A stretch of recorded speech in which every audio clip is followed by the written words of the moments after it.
Godina Gujii Lixaa aanaa Galaanatti humnoonni mootummaa manneen jireenyaa uummata hedduu gubuu jiraattonni himan. Aanaa Bulee Horaattis manneen jireenyaa uummataa gubamuu jiraattonni dubbataniiru. Gujii Lixaa aanaa Galaan ganda Carrii Baddeessaatti manneen uummataa hedduu humnoota mootummaan gubate jedhan jiraattonni. Dambalaa Duubee, Goofaree Gammadee, Nugusee Lolee, Uturaa Duubee, Deekii Bariisoo, Geedoo Bonayyaa, Nugusee Ideemaa, Ileemaa Aduulaa, Moonaa Yaatanii, Baddachaa Yaatanii, Mijuu Baddachaa namoota manneen jireenyaa jalaa gubate keessaa ta'uu himan. Gujii Lixaa aanaa Bulee Horaattis manneen jireenyaa uummataa gubamuun odeeffame. Turee Roobee fi Roobee Hirphayyee kanneen jedhaman aanaa Bulee Horaatti ganda Carii Saaphilaattis kanneen manni jireenyaa jalaa gubate akka ta'e jiraattonni irraa dhageenya. Humnoonni mootummaa qabata woboo deeggartu jedhuun manneen jireenyaa hawaasaa gubuu jedhan jiraattonni. Gocha kana guyyoota muraasaa dura bal'inaan raawwatamullee ammallee itti fufee dararaan adda addaa uummaticha irra taasifamaa jiraachuu jiraattonni dubbatan. Godina Gujii Bahaattis dararaan hedduu humnoota mootummaan raawwatamaa jiraachuun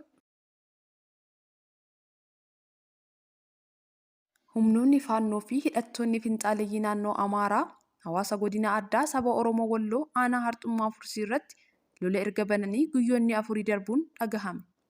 Dilbata darbee aanaa Harxummaa Fursii ganda Diimtuu Coqorsaatti daa'imman loon tiksaa turan irratti dhukaasa banameen namoonni 2 ajjeefamuu jiraattonni himan.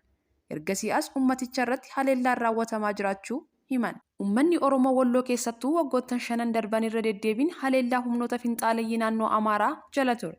Haleellaa kana gamtaan ofirraa ittisaa yoo naga'e. Haa ta'u malee sababa mootummaan dargaggoota Oromoo Walloo hedduu hidhee fi meeshaa waraanaa hundayyuu qonnaan bultoota irraa hiikkatee jiruuf hidhattoonni faannoo dhaadannoo isaanii hammeessaniiru jiraattonni. Dilbata darbeerraa kaasee godina saba Oromoo Walloo aanaa Harxummaa Fursii ganda baadiyyaa Diimtuu Coqorsaa jedhamu keessatti hidhattoonni faannoo hawaasa qonnaan bulaa Walloo irratti lola bananii jiraachuutu himame. Haleellaan hidhattoota faannootiin baname kun hanga guyyaa har'aatti itti fufee jiraachuu kan himan jiraattonni lubbuun namoota nagaa darbuu fi gariin ammoo ukkaanfamanii fudhatamuu dubbatan. Yeroo ammaa kanatti hawaasni Oromoo Walloo meeshaa waraanaa ofirraa ittisullee akka hin qabne himan.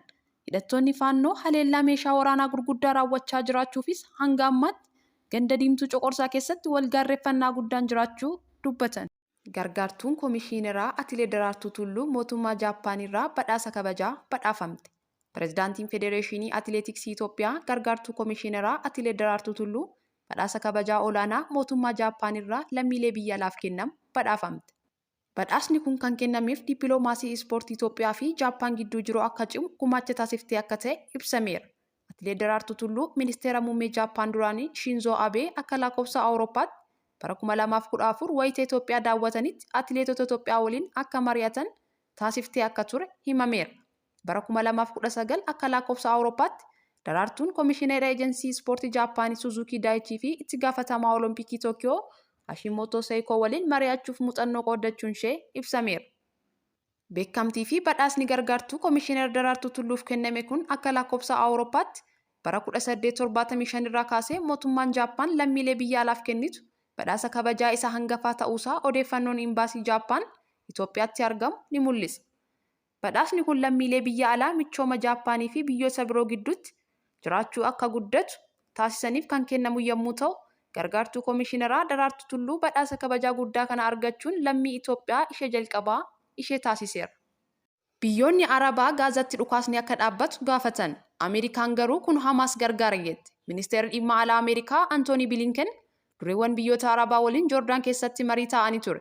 Maricha irratti biyyoonni Arabaa Gaazaa keessatti atattamaan dhukaasni akka dhaabbatu yoo gaafatan, Ameerikaan garuu kun Hamaas akka of cimsee haleellaa gara biraa raawwatu gargaara jechuun yaaddoo qabdu ibsite. Israa'el ambulaansii dhukkubsattoota fe'u haleeltee namoonni 15 du'an. Addeessa Diimaa Filisxeem. Israa'el haleellaa qilleensaarraa ambulaansii irratti geggeessiteen namoonni ajjeefamuu Addeessi Diimaan Filisxeem beeksise. Haleellaan kun kan geggeeffame kaleessa yoo ta'u, Israa'el haleellicha geggeessuu amanuun hidhattoota Hamaas ambulaansichatti fayyadamaa ture jette. Addeessa Diimaa Filisxeem garuu ambulaansichi dhukkubsattoota baatee akka deemu fuula eegsisaa irratti beeksise. Ambulaansichi osoo gara hospitaalaa deemu si'a lamaa daandii irratti haleellamuu fi namoonni 15 du'uudha kan ibse. Addeessi Diimaan akka ibsetti ambulaansiin misaa'ila Israa'el haleellame kun dhukkubsattoota fe'ee gara ulaa Raafaa ce'uuf ture.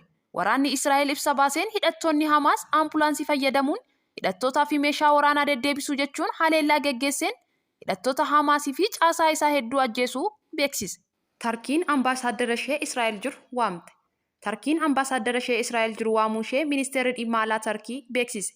Ambaasaadarri kun kan waamamaniif waa'ee haleellaa Israa'el Gaazaa irratti raawwachaa jirtuu fi rakkoo namoomaa Gaazatti uumame irratti marii taasisuuf akka ta'e ministeerichi ibseera.